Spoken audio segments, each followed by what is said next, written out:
Justin? Okay. There we go. We're on the road to WrestleMania. It's Monday night, February 10th here, Wrestling Inc. post-Raw podcast. I am your host tonight, Justin LaBar, being joined by Wrestling Inc.'s fearless leader and owner, Raj Giri, and the Blueprint, Matt Morgan. Gentlemen, how's it going? What's up? I'm good, man. It's a lot going on right now. A lot is going on. XFL kicked off this past weekend. We got some numbers in for that and a pretty positive PR so far, it seems, on social media, so we'll talk a little bit about that. The daughter of one of the best ever joins WWE. We'll talk about that as well. But first, let's get into Monday Night Raw, coming from, I believe, Raj, tonight from Ontario, California. Is that correct? That's correct, yeah. All right, so we kick it off with the Monday Night Messiah, Seth Rollins and his crew, consisting of Murphy, sans the buddy, and the authors of Pain. More of the Monday Night Messiah ramblings and such and preaching. Kevin Owens comes out and then notes he's not alone. And here comes the Viking Raiders along with Samoa Joe to even it up, and we get a nice big melee amongst all 8 superstars, which will set up tonight's main event of an 8-man tag. Feels like we've seen it a lot before, Matt. This move the needle at all for you? I thought Samoa Joe was hurt. I think he was for a week or two, right, Raj? They had the concussion protocol. That's good. And he got back quick. Then good. Yeah. Yeah, this was okay. I mean, I'm starting to like Seth Rollins more in this role, though. I thought the biggest negative for me tonight, because I like most of the show, but I thought this is just so redundant every week. It just feels like the same thing. These same guys, they mix them up a little bit, but it's the same thing. Seth Rollins' team always gets the win. I don't think the faces have got a win yet, have they? Yeah. So I don't know. It's just it's Groundhog Day with this angle. They're not finding things to keep it fresh or move along, and it's been going on since the beginning of the year. So I'd like to see them come up with something to make this less redundant. And for me in 2020, there's no easier way to take me out of a show than to know that the big thing we're building to, that the main event is going to be an 8-man tag, and it's not a knock on having 8 solid talents. It's just like it's not must see. Right. 30 years ago, seeing 8 TV-ready talents in a ring together was a big deal. Today, not so much. So this kind of hurts me overall with Raw right off the bat. Yeah, and didn't they do this match when Samoa Joe got hurt, or was that something different? Or was that just Owens and Joe? No, I think that they did an 8-man already. Then they did a fist fight. They did the fist fight. That was with Big Show instead. So some mild variations. Fun with times. Thanks for the super chat donation of $1.99, saying this feud is boring. I gotta agree. Matt, here's one for you. I'll make sure to get this to you separately. Ben Frank, since '93, sending a $19.99 donation. He's saying, Matt, please use this $20 for someone in need within your community of Longwood. That's very nice. I appreciate that. Ben Frank since '93. Unfortunately, I can't do any of this. I don't get any of this. This goes directly to Wrestling Inc., where Wrestling Inc. Well, he's on the. I might as well just say it for him. Where Raj takes these funds that you guys do put in and puts it toward better production value. Me getting a microphone finally that works, and paying the guys like ourselves that do this show. So I wish that was an incredibly cool thought of yours, though. Hit me up on Twitter. Let me follow you back and find other avenues so you can help if that's something you're looking to do. I think that's really amazing. Yeah, and this has already been sent, so I can send this to you separate, Matt, so you can use it for whatever the best way is for your city. He wants to help somebody out. I want to get with him specifically, just so unfortunately, I got to keep. It sounds corny, but I got to be able to create a public record. I can't use my office to gain any kind of financial gain. Got to be able to prove that I'm. It's ridiculous, but I see why they do it nonetheless, because you got jokers that don't know what they're doing and take advantage of their situation. For sure. Or Ben Frank, if you want to DM me on where to send that to, and I can do that as well. So it's from me to where else I'm really cool, though. That's amazingly cool of you. Thank you. And speaking of Mr. Mayor, I like the video of you on the new BMX track you guys got going along with. I ride no bikes since I was like 15. That was fun. All right, so moving along here, we get our first match of the night, and it is a Raw women's title match between Asuka and Becky Lynch. So this that's got that pay-per-view feel. We got the champion. Where did this come from? Was this advertised and I missed it? I didn't see if it was advertised. Raj, was it? No, wait, what is this? Asuka versus Becky Lynch. Yeah. They set it up last week. Okay. Yeah, on Raw. For this week? Yeah, they said Asuka issued, or Becky Lynch issued, one of them issued a challenge. I'm forgetting who else. And then later in the show, they said it would happen this week on Raw. Big match, for Raw. I thought that was cool. Yeah, big match. They gave it the championship match entrances. They gave it the time. It was good. I like it. Yeah. Very, very entertaining back and forth match.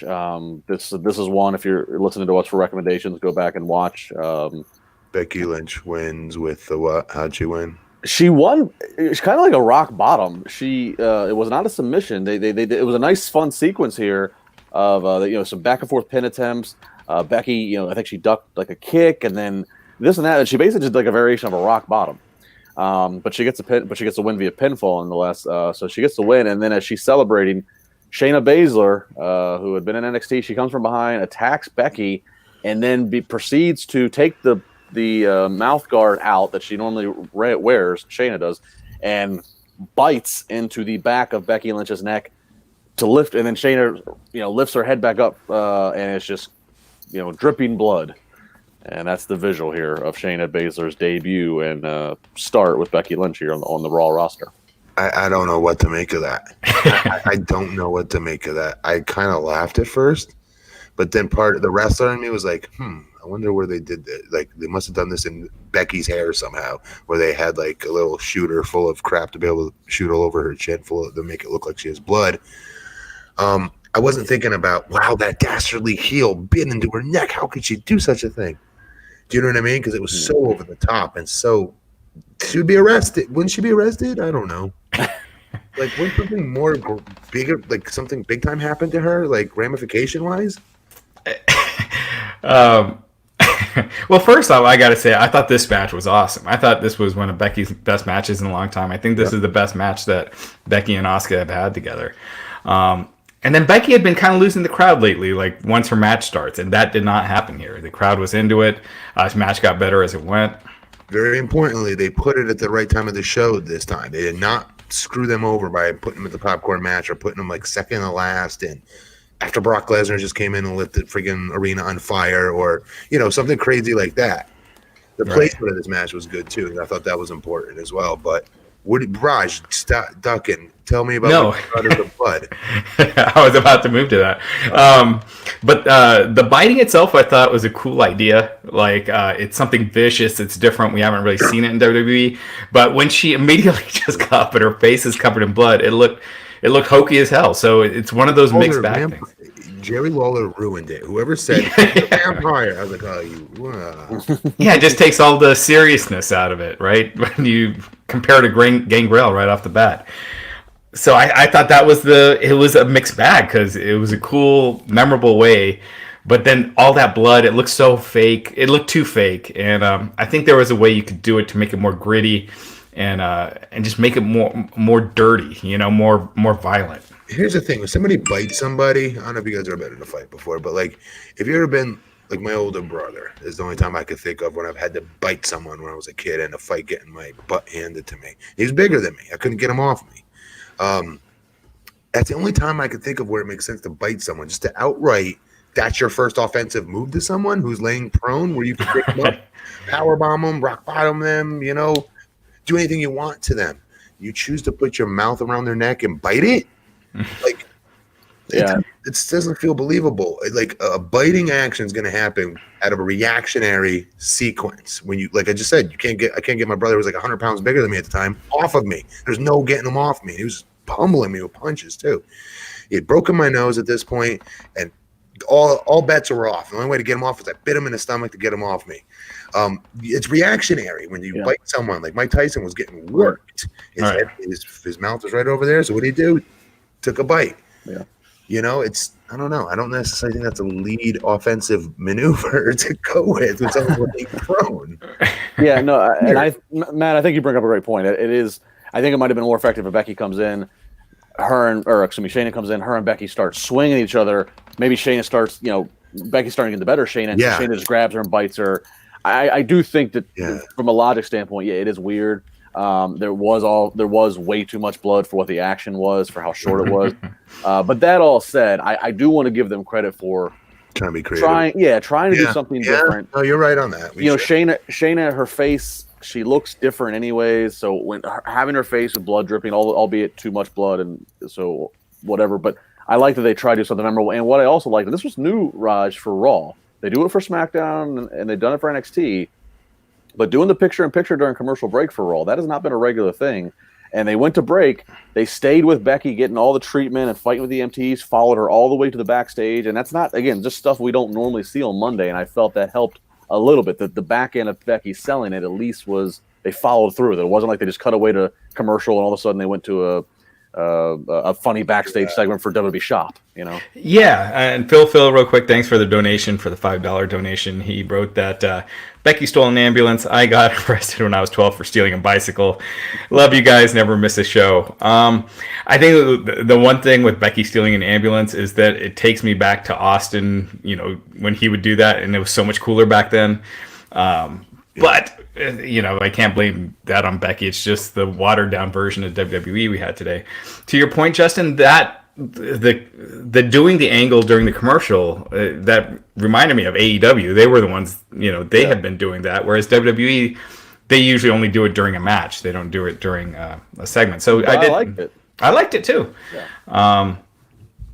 But yeah, I mean, it was overall. I thought it was more of a positive than a negative. The whole thing. It was too. But it's one of those things. I think if my friends saw it, they would just like non-wrestling fans, they'd be like, "Oh my god, that's so fake." That would be their reaction, not like, "Oh my god," like. And I felt like it's a missed opportunity. So she's fighting with the EMTs this whole time, and then she decides that she's going to steal the ambulance. Like, why?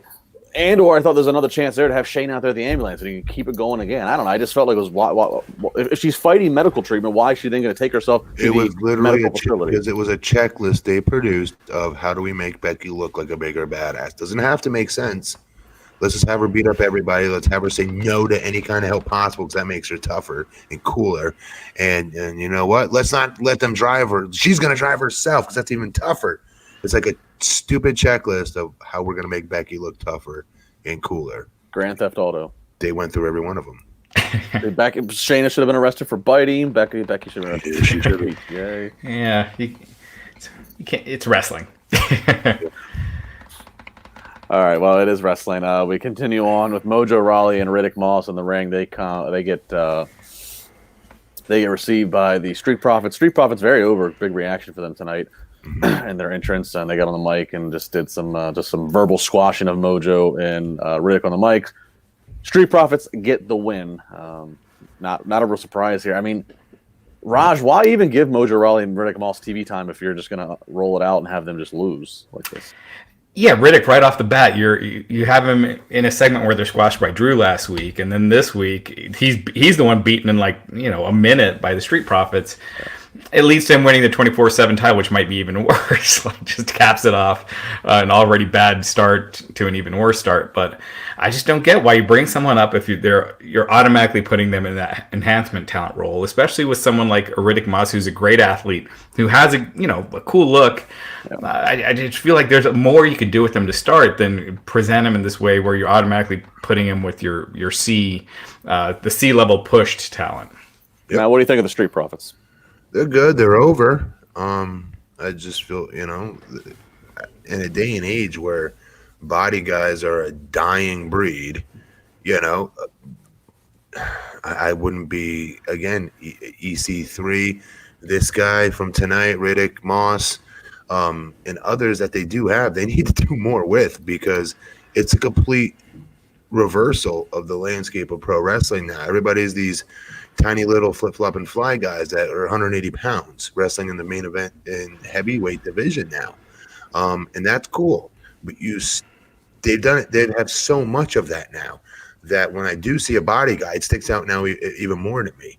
And they need to make good on that. They need to build some of these guys, not just the Bobby Lashley, but others along the way as well.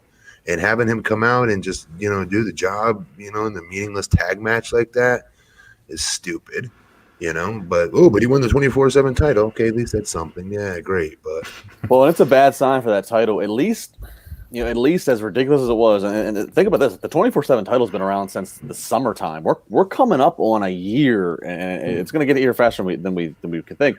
At least it had an identity of being the goofy conga line hardcore title of the day and age where everybody can win it. Now they're kind of even doing away with that. Now it just makes it look like a really shitty title to have. Yeah, I mean, well, they're still running away from each other. And they tried that storyline with Mojo that lasted like 2 weeks, where he was going to just defend it and not run away. And we're back to where we were. Yep. Back to where we were. Fun times with games. Thanks for the donation. The $1.99. You wrote the 24/7 title needs to go in the trash already. Last week when Drew beat him, that would have been a good time to do that, because he beat Mojo, who's technically, you're always defending that title, right? That would have been a good time for Drew to just chuck that in the crowd and say, this thing sucks. In his exact words. In a Scottish accent. This thing sucks. Not. All right. Well, speaking of Drew McIntyre, coming up next, we get MVP. MVP back on Raw, this time not in tights, but he's in the suit, looking as MVP can do for it's been a long time, the VIP lounge. And he has Drew come out, and this is a kind of a great time where first he's kind of he's kissing Drew's ass. Drew basically calls him out on that, says, you've always been an ass kisser, this and that, and basically MVP's trying to proposition, tell Drew, stop worrying about everybody else, stop worrying about even what social media says. You need some kind of a manager, somebody to look out for you, is essentially what happens. Yeah, he's saying, but people are saying behind his back that he can't. It's not his time. He's not ready. Right. But he can help him get to that level. And Drew not buying it, and Drew, I like it. Obviously, you're gonna have some physicality with MVP, and he uses the headbutt to get MVP down, and then hits him with a Claymore kick. After doing the 1, 2, 3 countdown, and then Drew does a little ball gesture. I'll tell you, Matt, Drew McIntyre no longer has the heel restraints. He now is a little more loose. He can play to the crowd. He can be funny. He can be. This feels like Drew McIntyre is really settling in. He looked like a big star tonight. Just physically, his appearance, how he was dressed, how he physically looks all the time. He just, I think he's always screamed main event talent. But tonight, I think he delivered on the mic as well. Yeah, to your point, Justin, he totally seemed really loose. He didn't seem awkward, like all of a sudden having to be a babyface when he's been a heel for so long. He seemed comfortable. He seemed like he was having fun. And even the WrestleMania pointing, he made that work.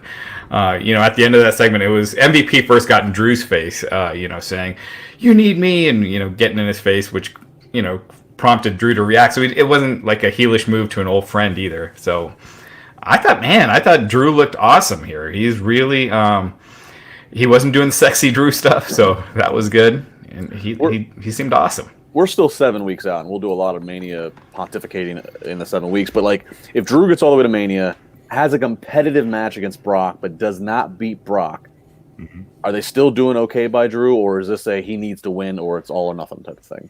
He needs to win. I think he needs to win. When you're just putting the rocket strap on somebody, and we saw it with Luger. Remember when this is his first major feud, you guys? He has to win. Do you see what I'm saying? It's not just he's had 3 feuds and then built up to Brock and then loses. This is his first feud out the gate with this Rocket. Yeah, Justin Lopez with the $2 donation. Thank you. Noting that Brock Lesnar missed his first Raw of 2020. That's true. That is true. But I was going to make the point of Luger and Yokozuna. Remember they had that feud going into SummerSlam, and then Luger didn't win the title. He beat him by countout. Just lost a ton of steam, and Luger's career was never the same. You got to strike when that iron's hot when you're building that baby face. Wait, what did I miss? Brock missed his first what? He's been on Raw every Monday of so far this year. Oh, okay. That's like 5 or 6 Raws, but yeah. It's a record for him in this day and age. Yeah, we were talking about physiques. Maharaj, thanks for the donations. Noting I agree with those. Yeah, Alex Riley, Ryback, and Mason Ryan were animals. WWE screwed, man. Mason Ryan, I thought, was like a sure thing in WWE. He looked too much like Batista. Yes. Yeah. Too much. He almost had to like dye his hair or something to change it. Yeah.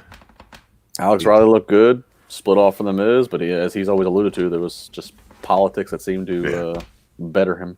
He had some heat with Cena. I wasn't going to name drop Cena, Raj, but here you go. He just talked about it. Alex Riley just talked about it a couple weeks ago. So. I know. All right, keeping it going here. Angel Garza, who of course has Zelina Vega by his side for right now, up against Cedric Alexander. This definitely a match to let Garza shine, and he did. I like some of the offense I saw out of Garza here. I like that was impressive. Garza gets the win. Matt, you liked some of his offense? I did. Yeah, I like that he's with Vega. Mm-hmm. I like that. I like that the most. I kind of like this a little bit. Honestly, I kind of like this a little bit better than I like Andrade in Vega. I feel like Garza, he's got a lot of natural charisma, like just a natural heelish. Which, I like him. I mean, I think he's got a ton of potential. He's better. He's better as a heel. He looks and screams babyface if you just look at him, right? Like just physically. But all of his body language, all his isms, all the stuff that make him who he is definitely he's much more comfortable as a heel. Ripping off the pants before he beats you. That I don't like. That's a heel move. Dicky, yeah, that's awesome. I think that's good heat. Yeah, reminds me of Rick Rude in a lot of ways. Like, I don't know. Kind of jerky. Yeah. I don't know. He's just trying something, man. Yeah. No, I mean, I think I guess the Rick Rude. I think Jerry Lawler. The strap comes down. It means business, but the tearing of the pants just kind of something funny to me. Maybe it'll grow on me. Remember when Rick Rude used to have when he'd have Jake Roberts' wife's pants, her face on his pants, and he'd have another layer on and rip them off, and it'd be somebody else. Yeah, he's done. Yeah, yep. It's like with Velveteen Dream. That's what I thought about with Velveteen Dream last week on NXT with on his tights. All right, so we got backstage. We got Rhea Ripley being interviewed and talking about how Rhea is still waiting on Charlotte to give her an answer. Rhea talking about how she does not wait. Rhea's then interrupted by Sarah Logan, and Logan basically, who the hell do you think you are, just coming in here to our show. This ultimately leads to a Sarah Logan versus Rhea Ripley match where Charlotte Flair comes out as watching from the stage. No surprise here, Rhea Ripley gets the win. And still no answer after the match, correct, Rob? We didn't get any. They're still dangling out there. All we know is Rhea's got her match against Bianca Belair at TakeOver Portland. Yeah, they have TakeOver the Sunday, so maybe Charlotte goes there. I think it's good they don't announce it before this. Rhea Ripley defends against Bianca Belair. Yeah. I know a lot of you guys are. I know Matt, you're huge on Rhea Ripley. I think Rhea Ripley has a cool look and everything, but again, seeing that backstage promo, she does not look like someone that's ready for that big Mania match spot. Neither was Goldberg. Neither was Brock Lesnar. They protected them. Mm-hmm. She should not be out there cutting world beater promos yet. She should be playing to her strengths. They should be playing to her strengths and hiding her weaknesses. Her strengths are her look, her physicality in that ring, her believability in that ring. And the minute you start having these people talk too much or put in segments that don't make them really look that great, you start to lose some of that suspension of disbelief that make them look like monsters. She should have eaten Sarah Logan for breakfast, like mid-first word out of her mouth backstage. The minute she got into her shot, she should have literally taken the camera and smashed it over her back, then powerbombed her through the damn set. That instead of having the match. She's a badass. You got to book her like a badass. It also doesn't make her look good when you have Charlotte Flair coming out and picking and choosing when she's going to. If you want that title to mean something, Charlotte should have been begging her for this. And I still don't like the fact that she had to go to Charlotte and call her out on this.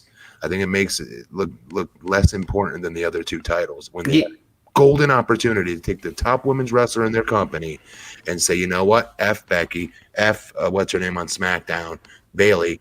I want this girl because she's the it girl right now, and I want her title. That's what you should have done it.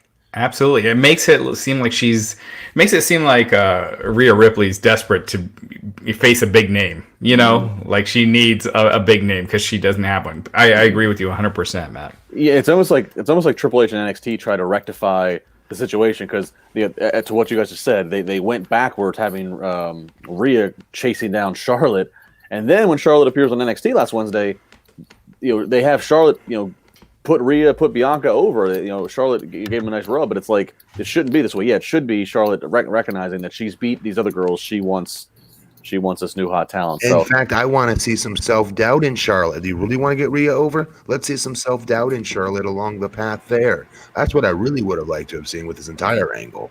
It really would have gotten Rhea over even that much more. Well, time can both be a blessing and a curse for them. There's a long way to go to a WrestleMania, so that means that could be a blessing that they could go, so they could dive into some layers like that, Matt, or it could be a curse where they could make this even worse in the next 7 weeks. So we'll see. I think it's clear that Rhea Ripley's not comfortable with scripted promos right now, and Sarah Logan, I don't know what it is. She's changed something about her. She looks like 10 years younger. She's skinnier. She dropped weight. I was gonna say she has random crap over her face. But she dropped. Yeah, she has that, but she dropped a considerable amount of weight.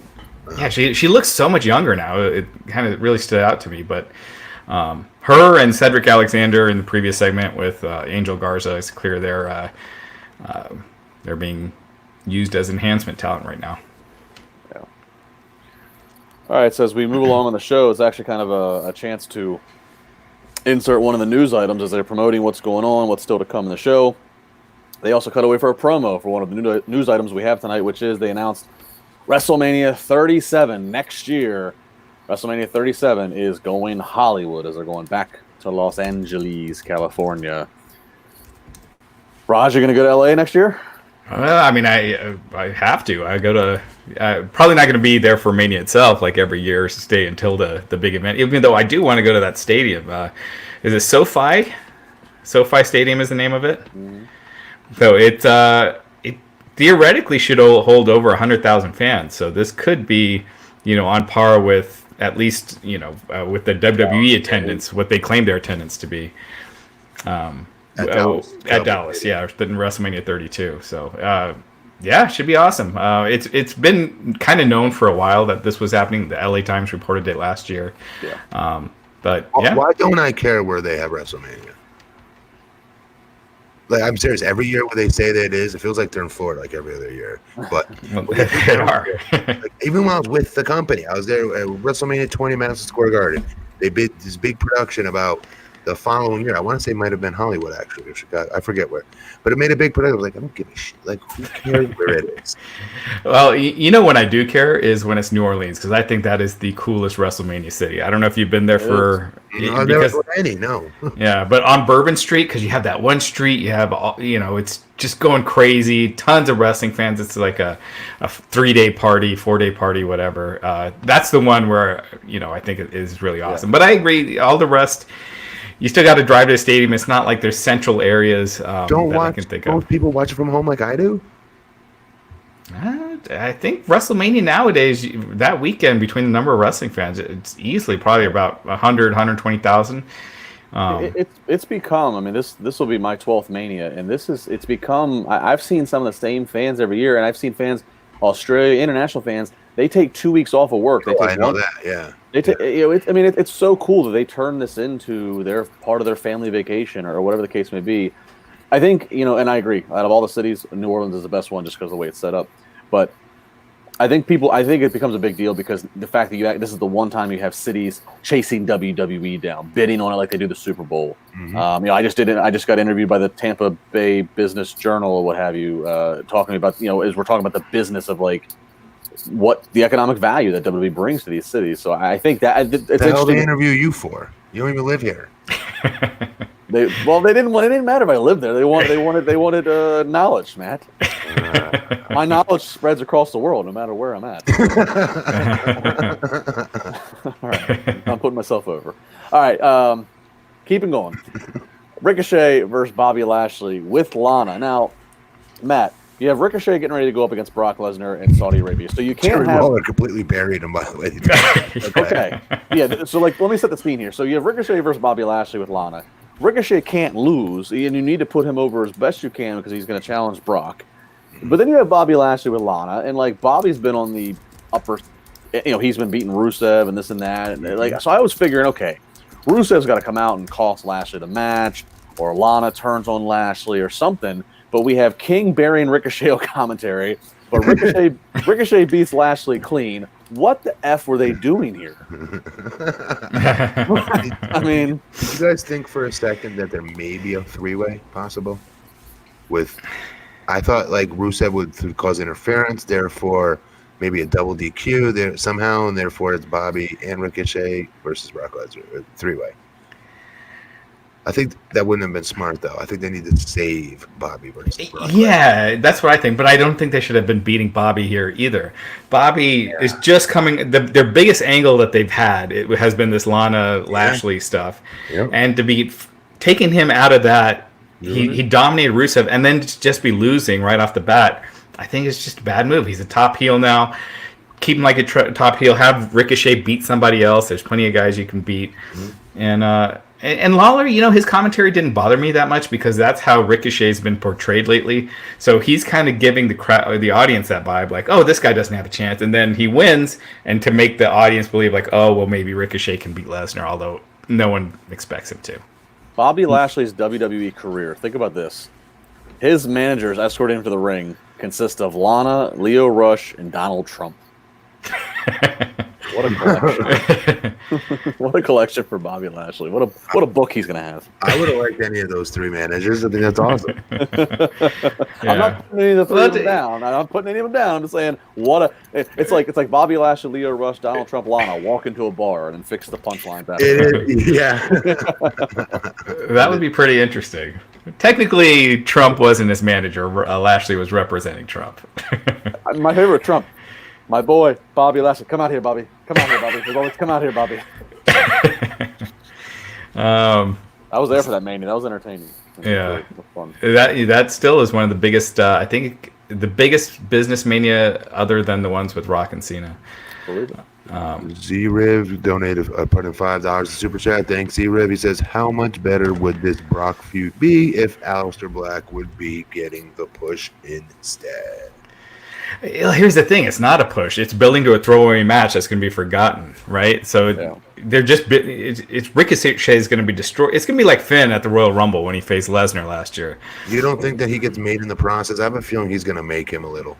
No, I'm sure it'll be like the Brock and Finn match where Finn looked pretty good, but after that match, Finn Daniel Bryan good though. No, I don't see it. Not Brock Daniel Bryan good? I'm hoping for that. Okay.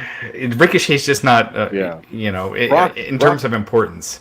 Brock Bryan was masterful. Yeah. The psychology and the way that match went. I don't think we're going to get that with Ricochet. Yeah.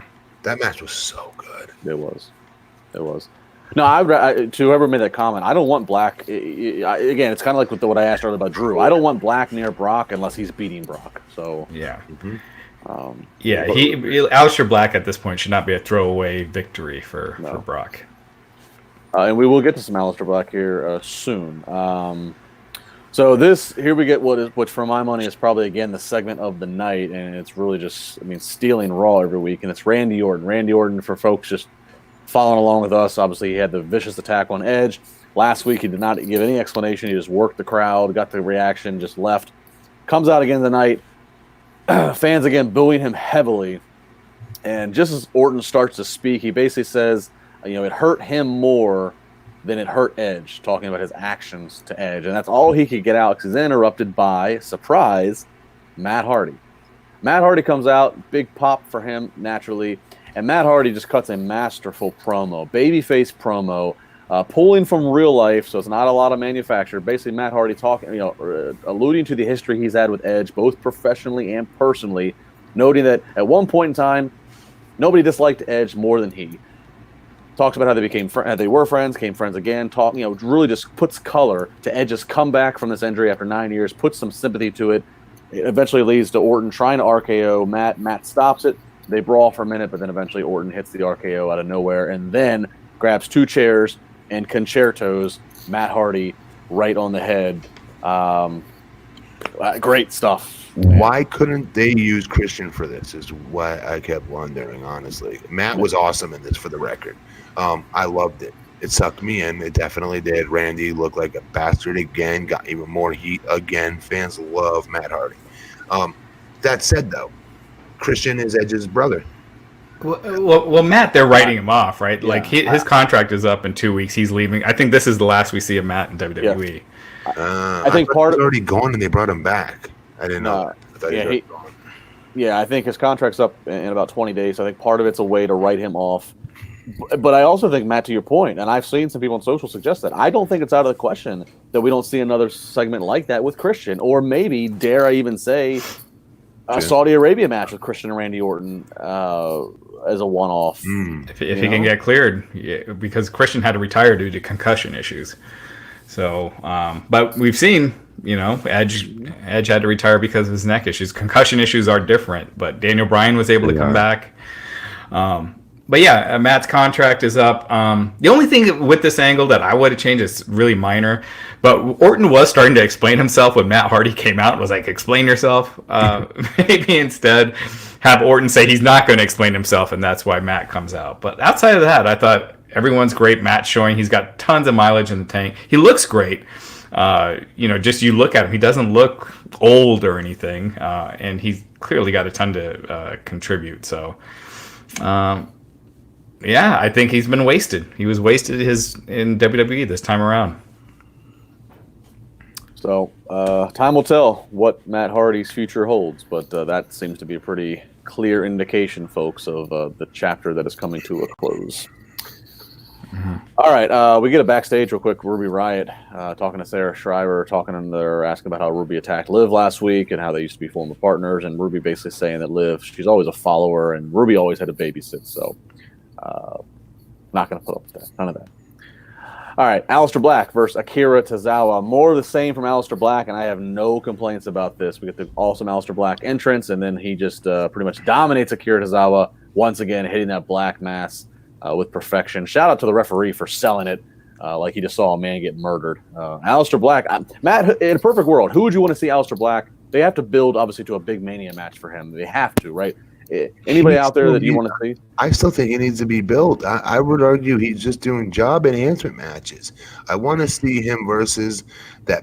I'm still yet to see him, gut through a good upper mid card talent, and then a main event talent, or preliminary main event talent, and then a main event talent before he gets to that spot that you're talking about. I don't know why they can't just feed him these people. Yeah, we talked about this a couple weeks ago. I was suggesting Sheamus, like someone like that He level. needs to work up to a Samoa Joe and beat Samoa Joe. I hate to say it. I don't want to see Joe ever lose, but and no 50-50, just straight up, beating him. Almost like how they had Lashley beating Rusev every time, but every match in their series, Black should go over. He's got a cool look. These promos, I don't know what the hell he's saying in these promos, but it sounds cool as hell when he's delivering it. It's almost like the Warrior promos back in the day. Tonight he said he's trapped in a metaphoric cage. So now we know he's what's in Eric Rowan's cage. When was the last time Rowan was out with this cage? I wonder if they dropped that. Last week, right? Last show he had it again. Last week. This was the first Raw he didn't have it. Yeah. Baby Maharaja, thanks for the super chat donation. He says Black's delivery on promos is great, but never lead to anything or make sense. Starting to feel like older Bray Wyatt promos. Fun times with games, pointing out that Aleister Black hasn't lost a match since last WrestleMania. He actually has never been pinned on the WWE main roster, even when he was in the tag team with Ricochet. Are they saying that on TV? No. Why not? I know, yeah. That undefeated machine, Yeah, he's never been beaten. I think that's the one thing with NXT that kind of hurts him is because he has been beaten in NXT. So I wonder if they're afraid of saying that just because. No, and here in WWE, this guy is undefeated. There's nothing wrong with that. Yeah, it's easy to say he's never been beaten here on Raw. They also try to avoid reminding us of those first couple weeks in Raw when him and Ricochet were randomly a damn tag team when they brought all those NXT guys up for shock value. Right. Well, we shall see. But Aleister Black's wins continue. Black Mass looks painful. All right. Becky Lynch, here she comes back to the arena, bringing the ambulance back, and she's now strutting into the ring, strutting into the building, rather. So Lynch gets back into the ring, wants the mic. She's screaming for Shayna. Where's Shayna? She's got her attention. Basically says that Becky says that Shayna better find her again before she finds her. Toss the mic. So, here we are. Is that this is the next feud for Becky Lynch, is her versus Shayna Baszler. You don't think that's a Mania match? I mean, that's probably what it's going to be. Again, this is what's weird is in this Road to Mania is we have these weird detours. You have a Saudi show. You still have Elimination Chamber, so it's hard to say when are they going to do what matches. So it's still a little early to say for sure that it's going to be a Mania match, or it could be a Mania match, but it has a stipulation because it's the second. I wish they cut these pay-per-views out. On WrestleMania, I would just like to get gassed up for WrestleMania for these feud enders, but they build it for like 3-4 months. I'd be down for that. I don't have to see a pay-per-view every month.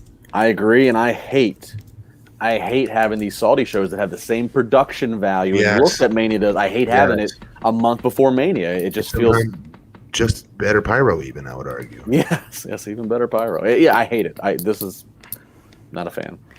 Yeah, 100%. I could see it having one. Like that helps, build to the matches that aren't set yet for Mania. The Elimination Chamber, the winner that gets the other title shot, since you got 2 titles now. But I think it would be even better if you didn't have any. If it was just straight Royal Rumble to WrestleMania.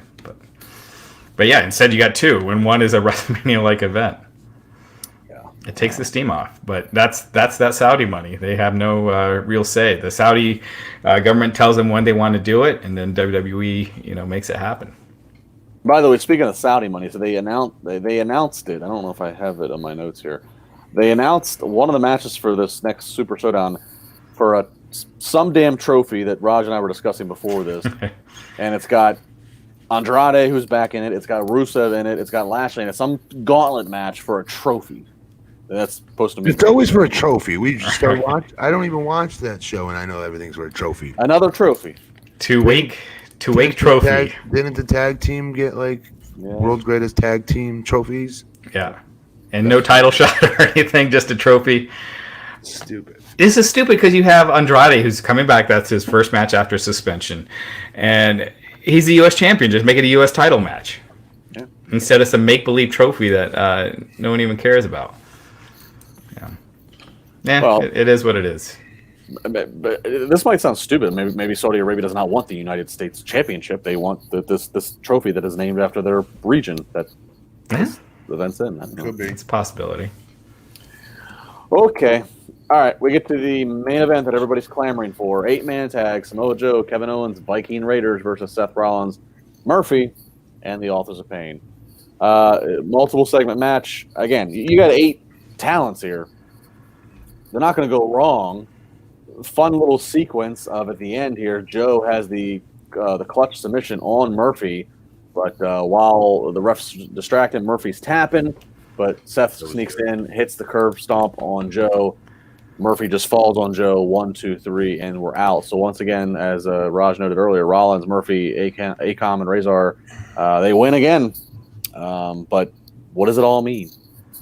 This was good, though. This was good. Joe looked dominant in this with it by getting him to tap out.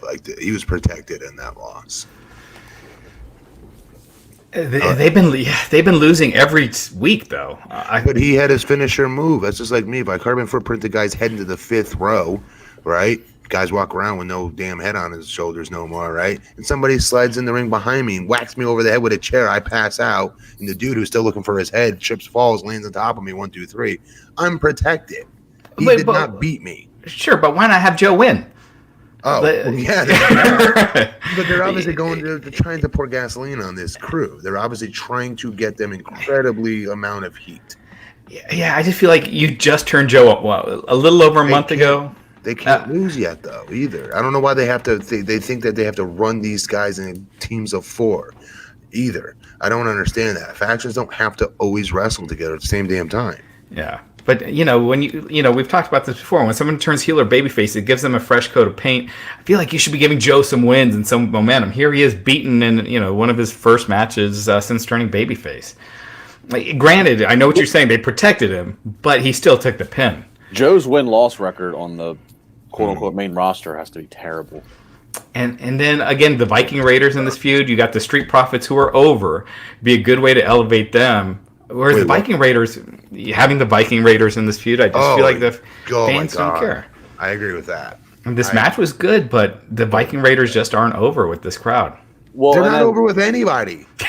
They were over in NXT. Okay. Well, they could have beat one of the Viking guys. Exactly. Thank you, Jose Yepes, as opposed to beating Joe. What the hell?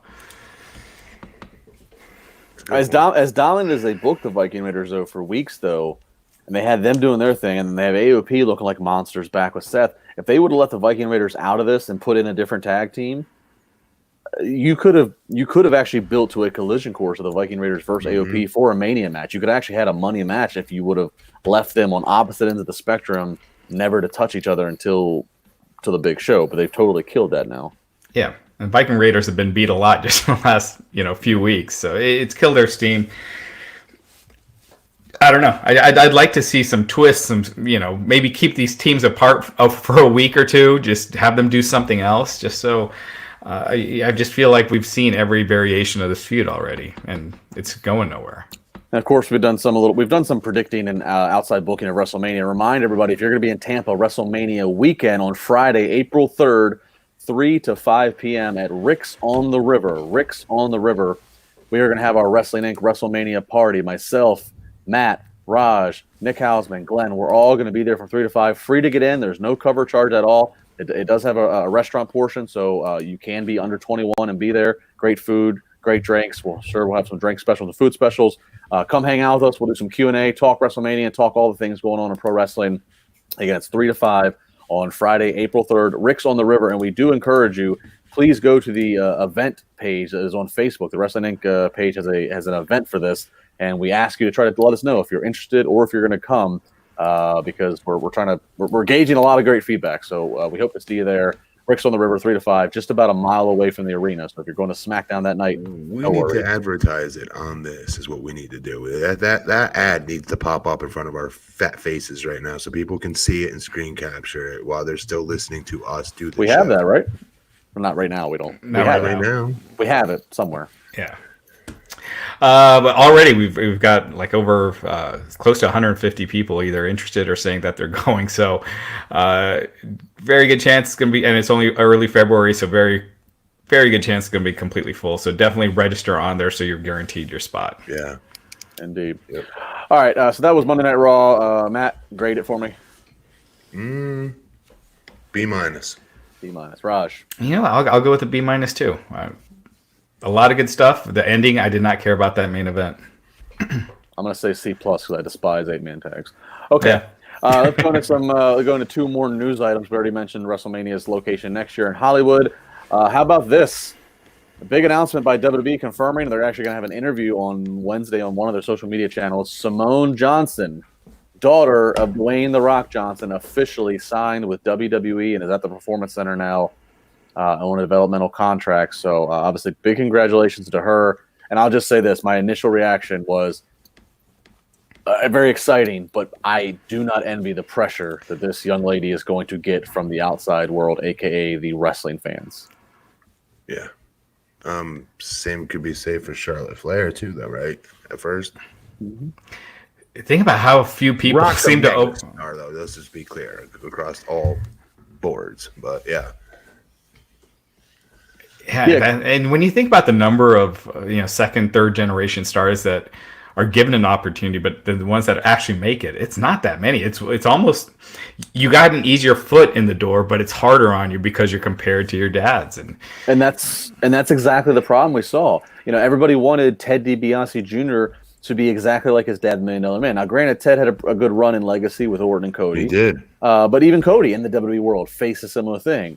That's WWE's fault. Cody was ready. Cody doesn't look anything like his dad. He doesn't remind you of his dad, which is tough because everybody wants to book these talents as their dad. Yes, to some degree. They don't shut up about who their dad was. Yes, right. Thank God they didn't put Bray Wyatt in suspenders and have him be IRS Junior, continuing the tax lineage. Right. Everybody wanted Joe Hennig to be Mr. Perfect 2.0. So when you look at the Mount Rushmore wrestling, we don't. Charlotte's been a case that's worked out for Ric Flair, who on many people he's on the Mount Rushmore. But Stone Cold Steve Austin, his daughters aren't wrestling. Nick Hogan, once upon a time on an MTV show, was going to be going into the WWE. That ship sailed for Hogan. I mean, Brooke Hogan though was the knockouts commissioner or whatever. Yeah. It's a tough thing, but it's exciting. I don't want to damper on it. Congratulations to her. But yes, eyeballs will be on her. And she's been at the Performance Center for a while. She's been doing stuff here and there for quite a while. Only heard positive things from the people I've talked to in the past that have worked with her in the ring. She really wants it. She loves wrestling. So hopefully it can be another Charlotte Flair situation. I remember her when Rock was calling her Pebbles at WrestleMania. Again, WrestleMania 20 at Madison Square Garden. I was watching Keenan and Undertaker go over their match, and I didn't have a match on the card, so I was going to watch these guys put together their match and learn. And his daughter, Rock's daughter, was like running into the ring and stuff like while they were doing it. Wow! And dude, that baby is now a freaking WWE superstar now. That's crazy how old I am. All right. Didn't she do something at the was it the Oscars last year where she helped she would escort everybody on and off, presenters and winners. And I think Stallone's daughters did that one year. So it's like a common entry level into the business kind of position that the people that are connected can give their kids to do. Yeah, it's interesting because she has an automatic foot in the door if she wanted to get into movies and TV shows, and she's choosing wrestling. Well, and that's a great point, right? And her social was exploding. Just for reference, earlier today when I looked at her Twitter and I started following her because I didn't know what her Twitter was, and at the time she was like, the news that just broke, she was like 20,000 followers, and now she's like, last I looked, like over 30,000. So I mean, the world is immediately now grabbing to, oh my God, here's the Rock's daughter who's coming in the business. So. Yeah. All right, and one other news item this past weekend was the debut of XFL 2.0, 4 games, 2 on Saturday, 2 on Sunday, a mix between Fox and ESPN and ABC presentations. I thought Fox did a better job, personally. But the viewership, pretty strong, and really the PR was pretty strong on social. I did not see, and I did not just look at people who I followed who are wrestling people. I tried to look at worldwide trends, people that aren't. And it was pretty positive. The game kept moving. There was exciting rule changes that made sense, but still kept it competitive. Do we have any numbers back? We do. Yeah. So here we go. And Raj, help me out with this because I know you were tracking some of this. So the first game, which was the DC Defenders against the Seattle Dragons, averaged 3.3 million viewers on ABC. It peaked at 4 million for the end of the game, which is even better, not the beginning. Correct. So. And just for reference. So the most recent thing we can compare this to, the most recent alternative league to the NFL is that AAF that was on CBS last year. 800,000 followers. I mean viewers. So this game, this inaugural that averaged 3.3, this was 14% higher than the 2.9 that the AAF averaged, which folded 8 weeks later. Yeah, so the AAF, they debuted on CBS, so it was also a national network. That one week they did 2.9, I believe. And then the following week they did like 1 million. So it was a steep drop from that first week. The first XFL had a steep drop. We'll have to wait a couple of weeks to see where XFL falls. But the second game on Fox on Saturday, it did drop a little bit. Do you happen to have that on you, Justin? I don't. I'm sorry. What about the second? Wait, what about the second game on Friday? Wait, no, Saturday. So Saturday, I'll find that real quick. Second. Well, and while you look for that, on more good news for the XFL, it was reported by a mainstream Pro Football Reporter just before that DC Defenders game kicked off. The XFL in ticket sale gate revenue already surpassed the entire season, the entire 8 weeks that the AAF did. So the revenue already before the first game kicked off was better than the AAF. So a good start for them. Yeah. The second game did 2.77 million viewers. So a drop, 16% drop from the first game. And then on the second day, on Sunday, the XFL game did about 2.5 million viewers. So a drop from Saturday to Sunday on ABC. The Fox numbers aren't in, but ABC basically did 3.3 on Saturday, at 2.5 on Sunday. So a big drop from Saturday to Sunday. So we can probably expect a decent drop next week. But if they can maintain, in that 1.5 million area, that's better than what the AAF was doing. And the AAF didn't fold because of the viewership. They folded because they lost their financing. Yeah, so we'll see. Obviously, the XFL, the first incarnation of it 20 years ago, had a even bigger first week, but it had a sharp drop-off after that. So in about 4 weeks from now, that'll be a better case to see where the XFL is standing. But so far, so good. Good for them, and it seems like even their merchandise and stuff is selling well by the numbers that I was able to see on their shop. So good stuff there. Matt Morgan, final thoughts for tonight? Anything to plug? Final thoughts? Nope. You guys know where to find me on Twitter at BP Matt Morgan, Instagram at BP Matt Morgan, Facebook Matt Morgan for Longwood. Raj? Keep checking out WrestlingInc.com. And we got a ton of cool interviews as always coming up. So daily exclusives. We just had Flip Gordon recently. And we have a ton of others. Triple H's NXT conference calls this week. We'll have that. We had Tessa Blanchard's conference call last week. The earnings call, the controversial earnings call, where WWE basically said that they're probably going to be dropping pay-per-views from the network and moving it to another service, which we talked about over the weekend. So yeah, a lot of great. It's an exciting time. A lot of stuff's happening right now. The business is changing. WrestlingInc.com is a place to be to catch all the changes. Follow me at Justin LaBar. Again, big reminder, Friday, April 3rd. Join us at Rick's on the River from 3 to 5 p.m., all of us and more. We will see you Wednesday night. I will not be there, but we'll see you Wednesday night after NXT and AEW. Take care. Thank God.